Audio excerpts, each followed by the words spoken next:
Hello, hi guys, welcome to Vinayak believers classes. Okay so students, I hope आप लोगों को जो भी मैं वीडियोस डालती हूँ वो आप लोगों को पसंद आ रहे होंगे और आप लोगों के लिए इम्पोर्टेंट हैं, आपके लिए हेल्पफुल भी होंगे आपके एग्ज़ाम में। तो आज मैं आपके लिए 10 क्वेश्चन लेकर आई हूँ जस्ट फॉर द प्रैक्टिस, क्योंकि नेट का एग्ज़ाम पास में आ रहा है तो उसी के लिए। तो आज हम प्रैक्टिस के तरीके से 10 क्वेश्चन करेंगे, ठीक है, और जिसमें कि आपको खुद का भी पता चल जाएगा कि आप कितने क्वेश्चन सॉल्व कर पाते हैं। मुझे कमेंट सेक्शन में बताइएगा कि आपके 10 में से कितने क्वेश्चन ठीक हुए हैं, ठीक है। और बने रहिए मेरे साथ, पढ़ते रहिए। टेलीग्राम जो लिंक है वो ज्वाइन कीजिए, जहाँ पर आपको अपडेट मिलेगा, पीडीएफ मिलेंगे नोट्स के, और कोई क्यूरी हो पूछ सकते हैं, और कमेंट सेक्शन में भी पूछ सकते हैं कोई क्यूरी हो। सो चलिए स्टार्ट करते हैं हमारा आज का प्रैक्टिस सेट। फर्स्ट क्वेश्चन है हमारा, हिडन पारिवारिक आय किन के संयोग से प्राप्त होती है। तो हमें देखना है हिडन पारिवारिक आय मीन्स कि गुप्त जो आय होती है। आप लोगों ने वो चैप्टर पढ़ा होगा जिसमें आपके पारिवारिक आय के 3 प्रकार बताए गए हैं, ठीक है। तो मौद्रिक, वास्तविक और जो आपकी आती है मानसिक आय, तो उसमें हमें सबके बारे में अलग अलग बताया गया है। तो गुप्त जो पारिवारिक आय है वो किन के संयोग से हमें प्राप्त होती है वो हमें देखना है। तो इसके अंदर मैंने ऑप्शन नहीं डाले हैं, ठीक है, क्योंकि हम ये कूट वाला क्वेश्चन है, कोड वाला क्वेश्चन है, जिसमें से हमें 2 या 3 ऑप्शन ठीक मिलेंगे, ठीक है। तो हमें इसमें चूज करना है। तो फर्स्ट देखिए, पूंजी निवेश आय जो होती है, ठीक है, पूंजी निवेश आय जो होती है, एक इसके अंदर ये आ जाता है। दूसरा आता है नौकरी से प्राप्त जो सुविधाएं होती हैं, ठीक है, 2 सी, ठीक है। और उसके अलावा आपके आ जाता है साइकिक आय, मानसिक आय जो होती है।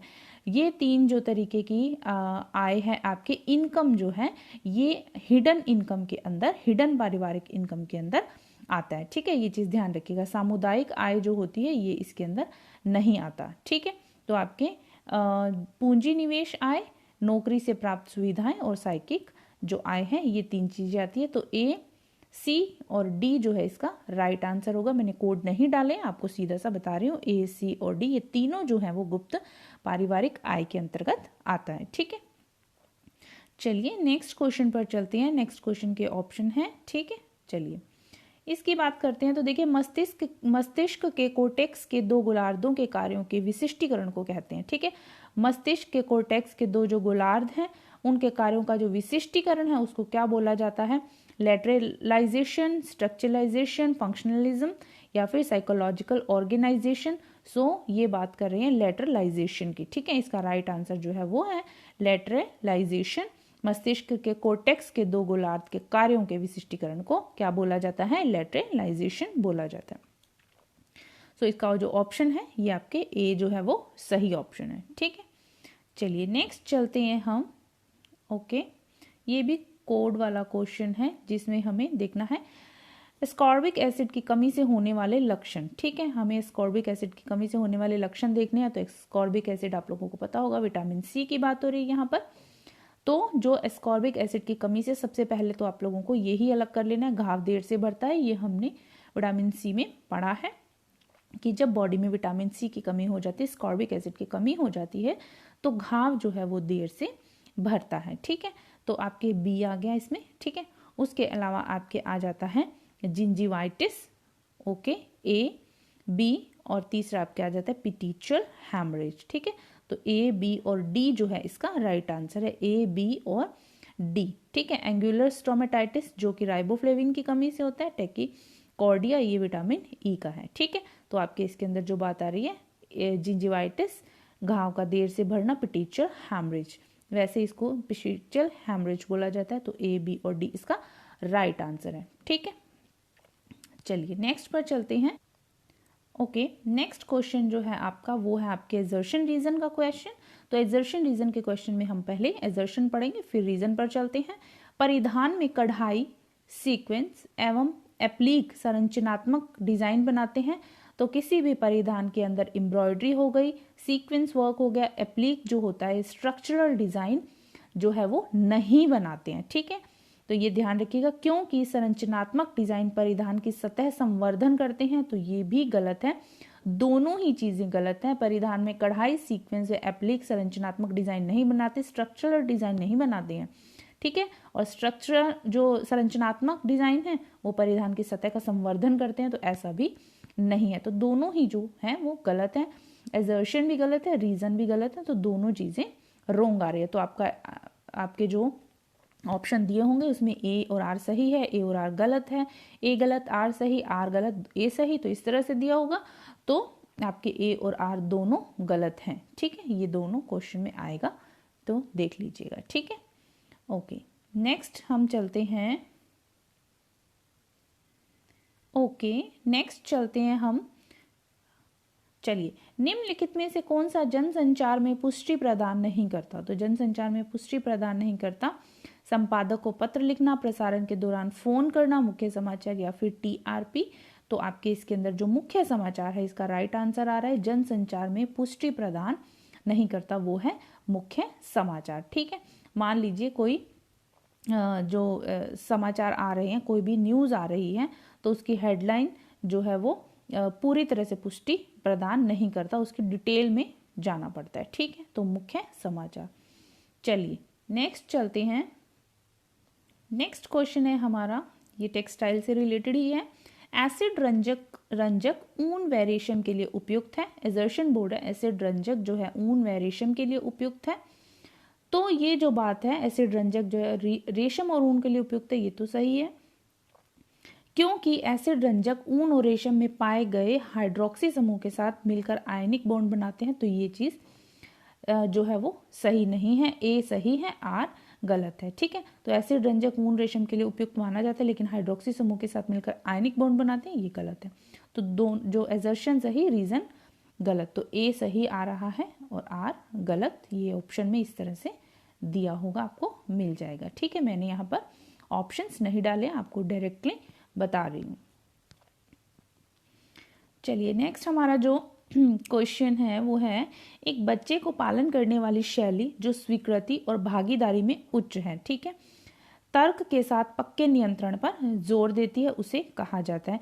देखिए, किसी भी बच्चे को जो लुक आफ्टर किया जाता है, जो उसका पालन पोषण किया जाता है, उसकी पालन पोषण की अलग अलग जो है वो शैलियां बताई गई हैं, ठीक है, जिसमें कि वो शैली की बात पूछ रहे हैं, वो कौन सी शैली है जो स्वीकृति और भागीदारी में उच्च है, मीन्स की जो ज्यादा से ज्यादा एक्सेप्टेबल है, ठीक है, जिसका कि ज्यादा से ज्यादा माना जाता है कि वो ही शैली बच्चों के पालन पोषण के लिए अपनानी चाहिए, तर्क के साथ पक्के नियंत्रण पर भी जोर देती है। तो वो जो आपकी शैली है, अथॉरिटेटिव जो शैली है, वो मानी जाती है, जिसमें बच्चे की भी भागीदारी होती है, बच्चे की भी बात को सुना जाता है और इम्पोर्टेंस दिया जाता है, ठीक है। तो ये होती है अथॉरिटेटिव शैली, ये ध्यान रखिएगा।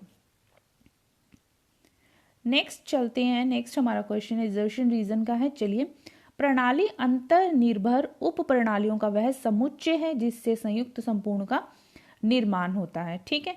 तो ये एजर्शन जो बोल रहा है, कोई भी प्रणाली है अंतर्निर्भर उप प्रणालियों का एक समुच्चय है, एक पूरा जो पार्ट होता है, ठीक है, उसके अंदर भी सब पार्ट्स होते हैं, ये आपको पता होगा। तो जिससे संयुक्त संपूर्ण का निर्माण होता है, उस छोटे छोटे सब पार्ट से ही मिलकर तो एक पूरा जो है वो प्रोसेस तैयार होता है। तो ठीक है, तो ये बात हो रही है, क्योंकि एक परिवार का प्रबंधन इन उप प्रणालियों के परिवेशों के संगठकों पर निर्भर करता है। तो बिल्कुल सही बात है कि कोई भी परिवार है उसका मैनेजमेंट जो है, तो जो आपके सब प्रणालियां आती हैं, इसके अंदर उप प्रणालियां जो आते हैं, उनके परिवेश, ठीक है, जो भी उनका रहन सहन है, जो भी उनका एनवायरनमेंट है, उसके संगठनों पर निर्भर करता है। तो ये दोनों ही चीजें जो सही है, एजर्शन भी सही है, रीजन भी सही है, ठीक है, दोनों ही चीजें सही बोल रहा है। तो ए और आर दोनों सही वाला ऑप्शन आपको चूज करते हुए चलना है, ठीक है। नेक्स्ट हमारा है 9th नंबर क्वेश्चन। ओके, निम्नलिखित में से कौन से पद भाषा विकास से संबंधित है, ठीक है, कौन से पद भाषा जो है पद हैं जो भाषा के विकास से संबंधित है, ये पूछ रहा है, ठीक है। जिसमें आपके ये कोड वाला क्वेश्चन है, मैं आपको पहले से बता देती हूँ, कोड वाला क्वेश्चन है, ऐसा नहीं है कि इन चारों में से एक को चूज करना है, कोड वाला क्वेश्चन है, तो हमें इनमें से चूज करना है कि कौन कौन से वो पद हैं, ठीक है, जो भाषा विकास से रिलेटेड है। तो समज्जित, ठीक है, अर्थ स्पष्टता, वाक्य विन्यास, संकेत, प्रयोग, विज्ञान, तो ये चीज दी गई है। तो इसमें हमें सबसे पहले अर्थ स्पष्टता भाषा विकास में जरूरी है, ठीक है, वाक्य विन्यास, ठीक है, और देन आता है संकेत प्रयोग विज्ञान। तो ये तीनों चीजें जो है बी, सी और डी, ये इसका राइट कोड में चूज करना है आपको। जो भाषा विकास है उसमें अर्थ स्पष्टता होनी चाहिए। भाषा का विकास तभी होगा ना, भाषा के विकास का मतलब क्या है कि हर चीज को क्लियरली जो है उसका डेवलपमेंट करना भाषा में। तो अर्थ स्पष्टता होनी चाहिए जो भी सिखा रहे हैं, ठीक है, उसमें जो भी मीनिंग है उसका क्लियरली मतलब निकलना चाहिए, मीनिंग होना चाहिए। वाक्य विन्यास, वाक्य को बनाना, और संकेत प्रयोग विज्ञान मीन संकेतों से समझना, ठीक है। तो ये सब चीजें इसके अंदर आ रही हैं। Okay, now the next question is, next question क्या कहते हैं हमारा, शरीर में निम्न कार्यों को बनाए रखने के लिए स्कॉर्बिक एसिड कंपल्सरी है, ठीक है। तो स्कॉर्बिक एसिड अनिवार्य है। तो किन चीज़ों को बनाए रखने के लिए, मीन्स कि जो एस्कॉर्बिक एसिड है उसके कार्य पूछे गए हैं बेसिकली, कि क्या क्या कार्य हैं, ठीक है। तो कोलेजन का निर्माण करना, कोलेजन का गठन करना, ये एस्कॉर्बिक एसिड का कार्य है। कोएंजाइम का कार्य करता है, ठीक है, और उसके अलावा एंटीऑक्सीडेंट का कार्य करता है। तो ये तीन जो काम है वो एस्कॉर्बिक एसिड के कार्य में के लिए अनिवार्य है, ठीक है। ये चीज़ आप ध्यान रखिएगा, कोलेजन का गठन करना, कोएंजाइम का निर्माण करना, और एंटीऑक्सीडेंट्स का कार्य भी एस्कॉर्बिक एसिड जो है वो बहुत अच्छे से करता है, ठीक है। तो ये आपका इसका आएगा ए, बी और डी जो है इसका राइट आंसर है। ए, बी और डी, ये कोड वाला क्वेश्चन है, मैंने कोड नहीं डाले हैं, ठीक है। तो आपको समझना है अच्छे से। ओके, वीडियो एक दो बार देखेंगे, आपको सभी क्वेश्चंस अच्छे से याद हो जाएंगे, समझ में आ जाएंगे, ठीक है। तो ये था हमारा आज का वीडियो स्टूडेंट्स, जो जिसमें 10 क्वेश्चन हैं आपके लिए लेकर आई मैं सिर्फ प्रैक्टिस के पर्पज से। और आप इसको पढ़ेंगे तो इसमें आपके काफ़ी चीज़ें जो है वो क्लियर हो जाती हैं। कोड वाले क्वेश्चंस जो होते हैं, एक जो आपके एक्सर्शन रीजन का क्वेश्चन होता है, और एक आपके जो मैच वाले क्वेश्चंस होते हैं, उनमें काफ़ी क्वेश्चंस एक साथ सॉल्व हो जाते हैं। तो इसको 10 ना मानकर आप इसको 15-16 क्वेश्चन ही मानकर चलिए, 20 क्वेश्चन ही मानकर चलिए कि आपके क्लियर हुए हैं। So thank you so much for watching. बने रहिए मेरे साथ, पढ़ते रहिए, keep learning, keep spotting, and कोई भी क्यूरी हो तो आप उस कमेंट सेक्शन में मुझे बताइएगा। और किसी भी टॉपिक से रिलेटेड अगर कोई क्यूरी चल रही है आपके, या कॉन्सेप्ट क्लियर नहीं हो रहे हैं, तो आप मुझे ज़रूर बताइएगा, मैं वो टॉपिक आपको क्लियर करवा दूंगी। Okay, thank you so much, bye.